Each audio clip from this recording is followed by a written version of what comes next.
Okay. Good morning, everybody, and welcome back. Today we're working on an Echo GT225 weed eater.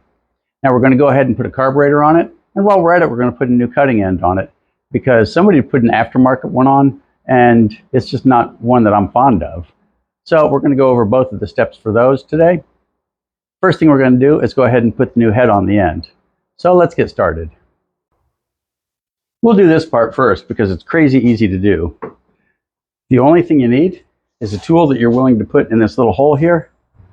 And I've got one little Torx wrench. You can see it's a little bent up because I've been cramming it in the holes here, these holes for a long time.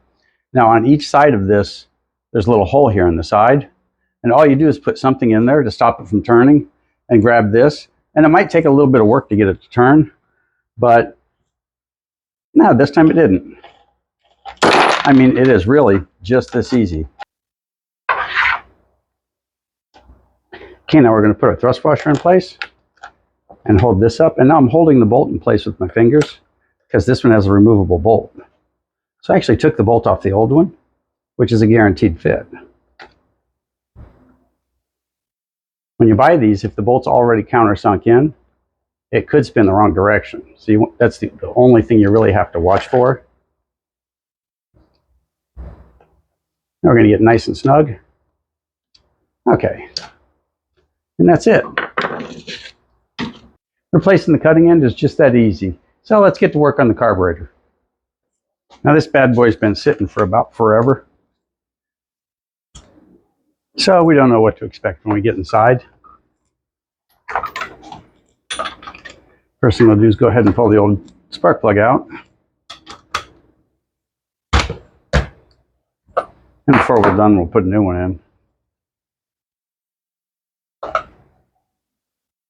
And you see, she's got more or less the right color. If you look at the corrosion on the outside, it's due, it's original. Now I looked inside here with the camera and everything looked pretty acceptable. Let's scoot you away. Can you guys see what I'm doing? Yes, you can. Very nice. Very nice, very nice.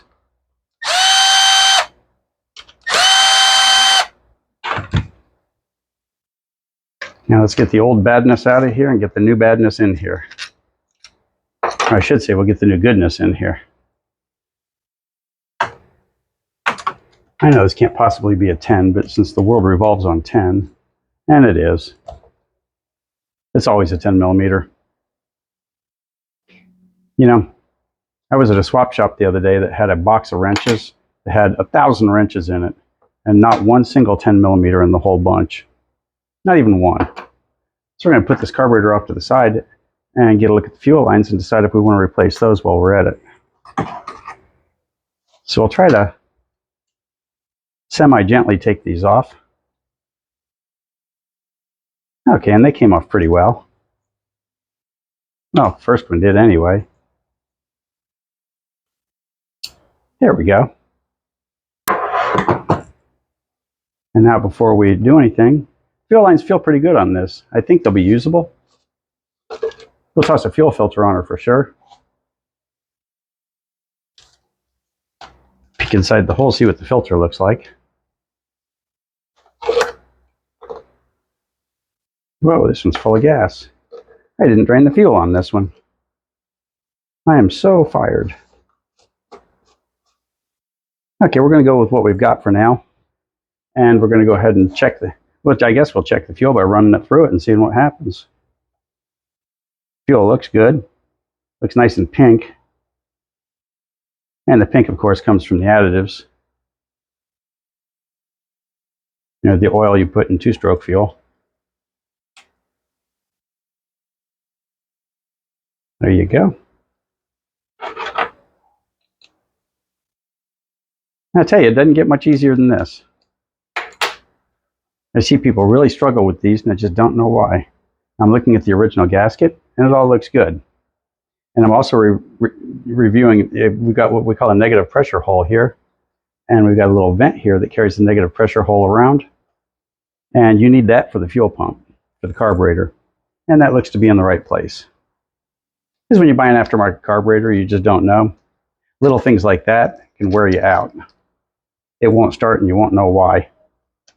It'll be a complete mystery, and it'll be because the negative pressure hole's blocked. Some of the more modern carburetors actually have a negative pressure hole inside the carburetor. So if you don't see one on the base of your unit anywhere, you can look inside the bore at the back of the carburetor here, and you'll see it there. So that's about it for replacing a carburetor. Yeah, nice pink gas. Gotta love that. And remember, you cannot flood a motor with this bulb. You just can't. You just can't. All that does is flow gas from the tank through the carburetor and then back into the tank. The idea is you want to fill up all the passages within the carburetor. We can go through a list of them, but the most important part is prime it until you've got plenty of gas going in the filter. And you can, if we were to look over there, we'd see the new gas, the old gas going through. Okay, now I'm going to throw another spark plug in this. I'll throw a new one in and see what we got.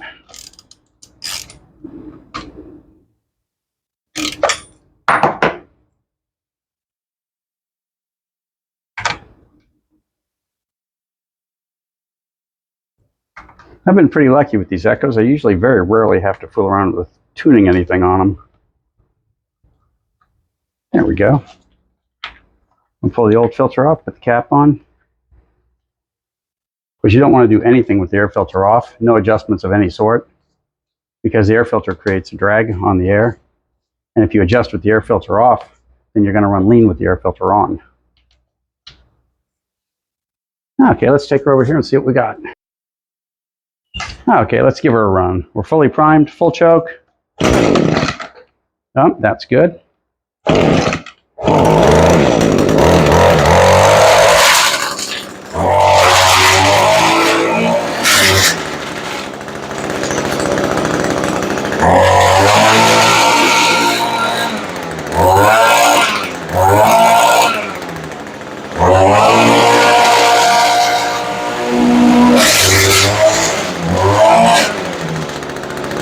Wow, this little guy sounds really good.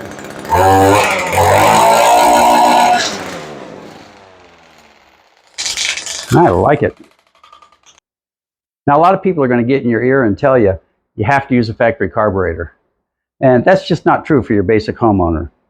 If you're in a shop and you're working on commercial equipment, commercial people are willing to pay whatever it takes to keep their equipment running. So that $80 carburetor is not a big deal. This is a $14 carburetor that just started this right up, and it'll probably run for 5 more years with that carburetor on it, no problems at all.